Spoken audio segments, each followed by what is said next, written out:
Sistem akuntansi Perancis. Perancis merupakan penyokong utama dunia dalam kesamaan akuntansi nasional.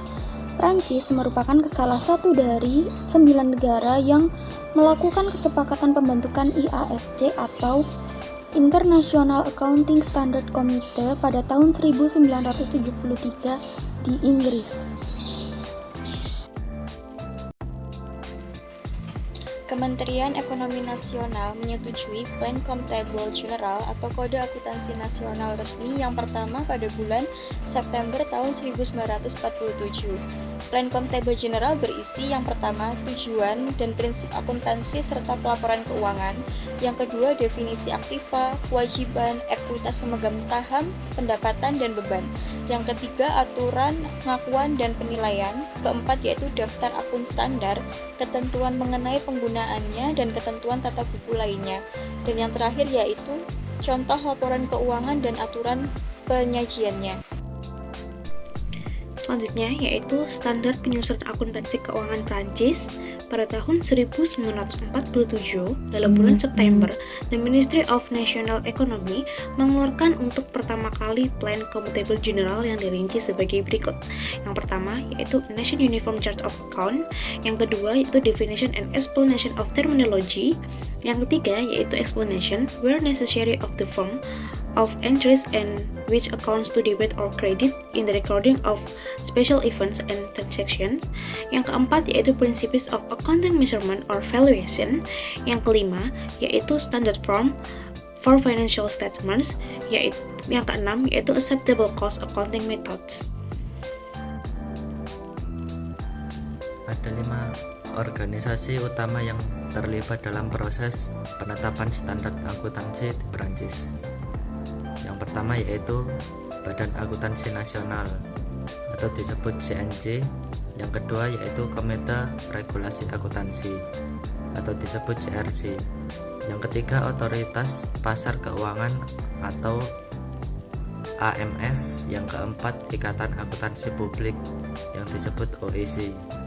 Yang terakhir adalah Ikatan Auditor Kepatuhan Nasional yaitu CNCC. Pengukuran akuntansi Perancis. Yang pertama, aset-aset berwujud biasanya dihitung berdasarkan nilai perolehan. Yang kedua, depresiasi dilakukan menurut ketentuan pajak, biasanya dengan metode garis lurus atau saldo menurun. Yang ketiga yaitu persediaan dinilai berdasarkan nilai terendah atau FIFO atau rata-rata tertimbang. Yang keempat, biaya riset dan pengembangan dibebankan pada saat terjadinya akrual basis. Yang kelima yaitu aset-aset yang dipinjamkan tidak dikapitalisasi dan biaya sewa dibebankan. Yang keenam, utang untuk kepentingan pasca pekerjaan tidak harus diakui dan pinjaman keuangan tidak perlu dikapitalisasi. Yang ketujuh, pajak-pajak yang ditangguhkan dihitung menggunakan metode kewajiban dan dipotong ketika pembalikan perbedaan waktu bisa diperkirakan. Yang kedelapan, goodwill biasanya dikapitalisasi dan diamortisasi ke dalam pendapatan. Sistem akuntansi Jerman. Negara Jerman adalah salah satu negara yang mendominasi perkembangan akuntansi internasional saat ini. Lingkungan akuntansi di Jerman mengalami perubahan terus-menerus dan hasilnya luar biasa sejak berakhirnya Perang Dunia I. Hukum komersial pada cara khusus menuntut adanya berbagai prinsip tata baku yang teratur dan audit secara independen hampir tidak tersisa setelah perang usai.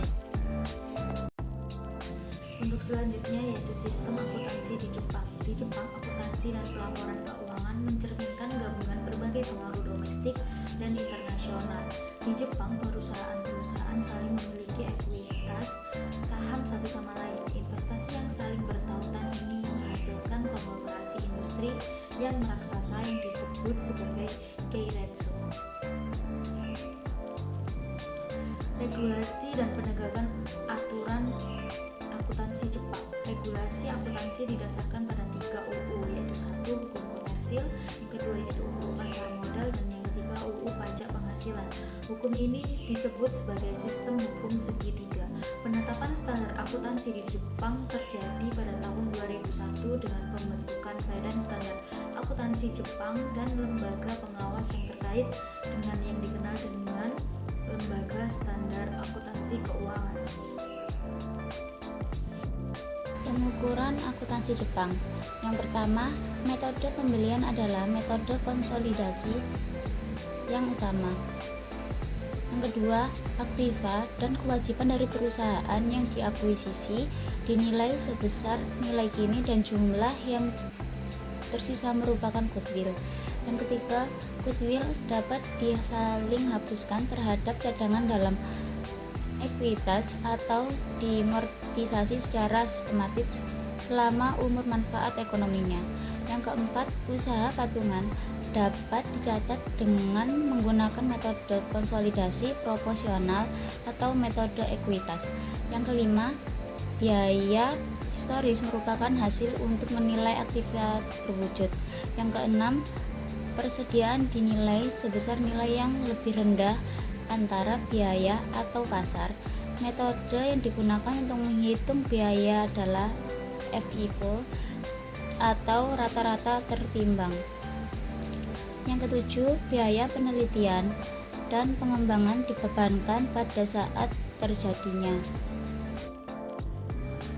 Sistem akuntansi Belanda. Belanda memiliki akuntansi dan pelaporan keuangan yang relatif pesimis, tapi standar praktik dan profesional yang sangat tinggi. Belanda merupakan negara hukum kode, namun akuntansi yang berorientasi pada penyajian yang wajar. Regulasi dan penegakan aturan akuntansi Belanda. Regulasi Belanda tetap liberal hingga tahun 1970. Undang-undang tersebut merupakan bagian dari program besar perubahan dalam bidang hukum perusahaan dan memperkenalkan sebagian untuk mencerminkan harmonisasi hukum perusahaan di dalam UE yang terjadi.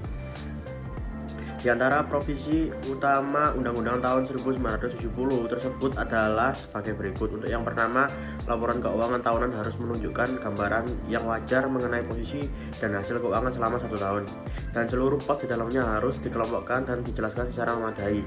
Yang kedua, laporan harus disusun sesuai dengan praktik usaha yang baik, yaitu prinsip akuntansi yang dapat diterima oleh kalangan usaha. Yang ketiga, dasar penyajian aktiva dan kewajiban dan penentuan hasil operasi harus diungkapkan. Laporan keuangan yang keempat, laporan keuangan harus disusun sesuai dengan dasar yang konsisten dan pengaruh material dan dari perubahan dalam prinsip akuntansi harus diungkapkan secukupnya. Untuk yang terakhir, informasi keuangan kooperatif untuk periode sebelumnya harus diungkapkan dalam laporan keuangan dan catatan kaki yang menyertainya.